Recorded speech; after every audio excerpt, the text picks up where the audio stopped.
மத்திய பட்ஜெட்டில் தமிழ்நாட்டை புறக்கணித்த மத்திய அரசை கண்டித்து வரும் 1ஆம் தேதி தமிழ்நாடு முழுவதும் ரயில் மறியல் போராட்டம் நடத்தப்படும் என மார்க்சிஸ்ட் கம்யூனிஸ்ட் கட்சியின் எம்பி சு வெங்கடேசன் தெரிவித்துள்ளார். மதுரையில் செய்தியாளர்களிடம் பேசிய அவர், நாட்டுக்கான பட்ஜெட்டாக இல்லாமல் நாற்காலிக்கான பட்ஜெட்டாக மத்திய அரசு தாக்கல் செய்துள்ளது என்று குற்றம் சாட்டினார்.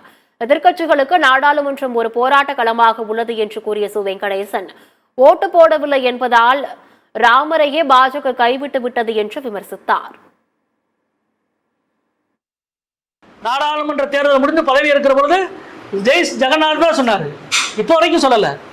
எனவே இந்த அரசியல் இது ரொம்ப மலினமான மோசமான ஒரு அரசியல். இதற்கு எதிராக மாநிலத்தினுடைய வளர்ச்சிக்கு நாம் உறுதுணையாக இருக்க வேண்டும். இந்திய தொழில்களின் வளர்ச்சிக்கு உறுதுணையாக இருக்க வேண்டும். இந்திய அரசு மாநில அரசினுடைய மக்கள் நல திட்டங்களுக்கு உறுதுணையாக இருக்க வேண்டும். 4வது, ரயில்வே பட்ஜெட்டில் மிகப்பெரிய அநீதி இழைக்கப்படுகிறது.